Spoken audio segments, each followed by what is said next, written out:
કેમ છો મિત્રો, તમને ફરી સ્વાગત છે આપણા નવા બ્લોગમાં। આજે સોમવાર છે, તમને બધા ખબર છે સોમવારે લારી બંધ રાખું છું।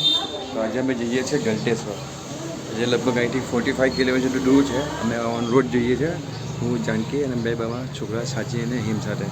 તો આજે ગલટેશ્વર જવાની મજા માણવાના છે। તમને પણ વિડીયો કોઈ પણ જોજો અને વિડીયો પસંદ વિડીયો લાઈક કરજો, કોમેન્ટ કરજો અને ચેનલને સબસ્ક્રાઈબ કરજો। તમે ચેનલ પર નવા હોય ચાલો જોઈએ ફટાફટ ગલટેશ્વર મંદિરે અને તમને બતાવીશ ક્યાંથી ક્યાં જવું છે, શું છે શું નહીં।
હવે ફાઇનલી આવી ગયા છે, ગાડી પાર્ક થઈ ગઈ છે। અહીંયા પાર્કિંગના 10 રૂપિયા ચાર્જ લે છે।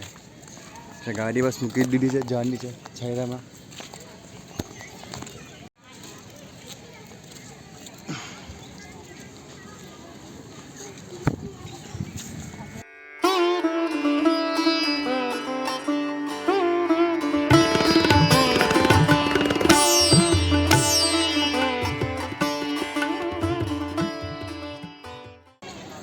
અને આ મંદિરમાં જવા માટે મેઇન એન્ટ્રન્સ છે, જ્યાં તમે અંદર પ્રવેશ કરી શકો છો। તમે જેવા અંદર પ્રવેશ કરશો એ જ રીતે તમને એક મસ્ત મજાનો નાનું ડોમ જોવા મળશે, જે તમને તડકાથી તમને બચાવશે। અને તમે જઈને આગળ તમને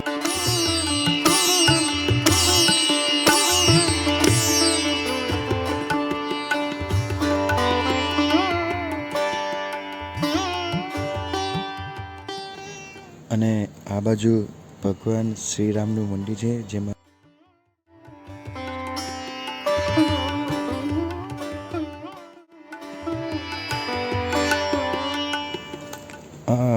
આ રહ્યું ભગવાન શ્રીરામનું મંદિર છે।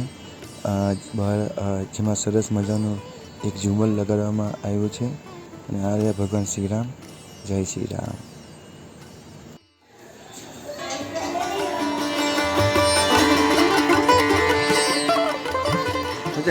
અને ભગવાન શ્રીરામના મંદિરની સામે બીજું એક મંદિર બનાવવામાં આવ્યું છે, જેમાં હનુમાનજીની મૂર્તિ છે, જેમાં ઘણા બધા સિક્કાઓ ચોટાડવામાં આવ્યા છે, તમે જોઈ શકો છો।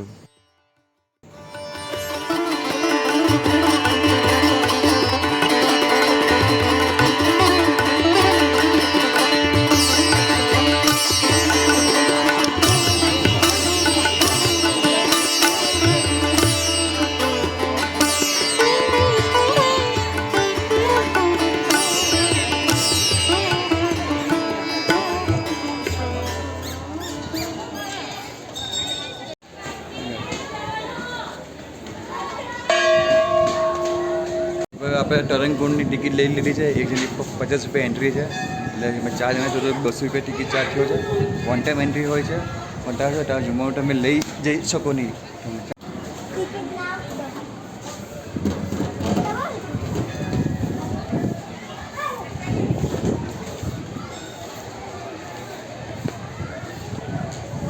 તો ભાઈ આપણે અહીંથી નીચે જવાનું હોય છે, અને અહીંયા નીચે લોકર રૂમ હોય છે, ત્યાં તમે પર્સ અને મોબાઈલ તમે મૂકી શકો છો।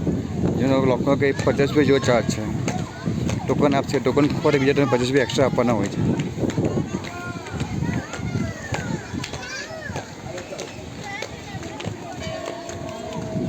તો અત્યારે હેમ કપડાં બદલે છે અને આપણો લોકર રૂમ છે. અહીંયા તમે તમારું પર્સ મોબાઈલ મૂકી શકો છો, જેનો લગભગ 50 રૂપિયા જેવો ચાર્જ હોય છે. મૂકીને તમે ત્યાં પાછા તમે 3 રૂમમાં નવા તમે જઈ શકો છો. અહીંયા લગેજ એવું નથી મુકાતું, બસ ખાલી તમારો જે કિંમતી સામાન હોય, તમારો મોબાઈલ થઈ ગયો, પર્સ થઈ ગયો, એ મૂકી છે. હા તો ભાઈ હું આવું છું બેટા 2 મિનિટ. તો ચલો પણ અહીંયાથી ટોકન લઈ લઉં છું અને ફોન અને પર્સ અંદર મૂકી દઉં છું, કારણ કે હું પણ પુલમાં નવા જઈશ ત્યારે બધું ખબર નહીં શું છે શું નહીં, એટલે અહીંયા મૂકી દઉં છું. એ બારની પાછળ તમને બતાવીશ વિડીયોમાં આગળ શું છે શું નહીં, અહીંયા કેવું છે કેવું નહીં. અત્યારે શું અહીંયા આજુબાજુના ખેતરના કાંઈ ઠંડક છે, એટલી બધી ગરમી નથી લાગતી. કારણ કે પાછળ તમે જુઓ આ તાપી માટે છે, અહીંયા મસ્ત ઠંડક પવન છે. છોકરાઓ બહુ ખુશ છે, નવાના છે. એટલે ચાલો તમને થોડા પછી તમને મળું છું નહીંને, કે અત્યારે વાગ્યા છે 9 વાગ્યા. જોઈએ છોકરાઓ બહાર ક્યારે આવશે ક્યારે નહીં, તો તમને મળું થોડા પછી. તમે જુઓ છો અહીંયા તરણ કુંડ બનાવ્યું છે. આમાં શું આ વેઠું પાણી છે, એટલે પાણી સ્મેલ નહીં મારે, ત્યાં સીધું પાણી જશે આ નદી, આ તાપી નદીમાં જાય છે. એટલે આ પાણી સ્ટીલ પાણી નથી, વેઠું પાણી હોય છે.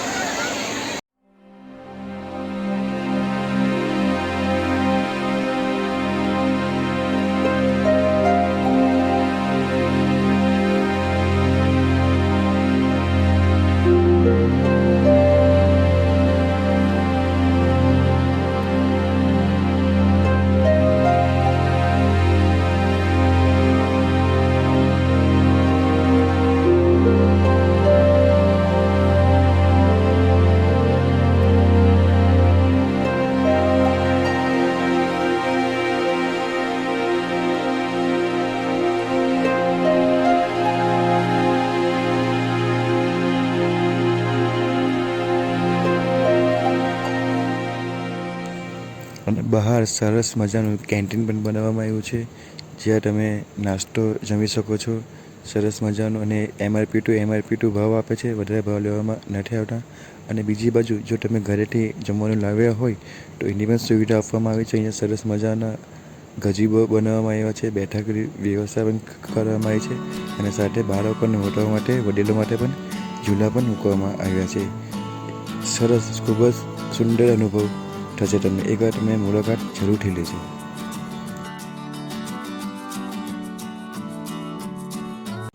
તો મિત્રો આપણે આજનો વિડીયો અહીંયા સમાપ્ત કરીએ છીએ. આઈ હોપ તમને વિડીયો પસંદ જરૂર આવ્યો હશે. વિડીયો પસંદ આવ્યો હોય વિડીયો લાઈક કરજો, કોમેન્ટ કરજો. આ ચેનલ પર નવો ચેનલને તમે સબસ્ક્રાઈબ જરૂરી કરજો. પાછળ મહાદેવજી ભગવાન બિરાજમાન છે. સૌથી ઊંચી 63 ફૂટની મૂર્તિ છે આપણા કામરેજની આગળ. તમે આવશો તો જોવા મળશે. તો વિડીયોને લાઈક કરજો, કોમેન્ટ કરજો, ચેનલને સબસ્ક્રાઈબ કરજો.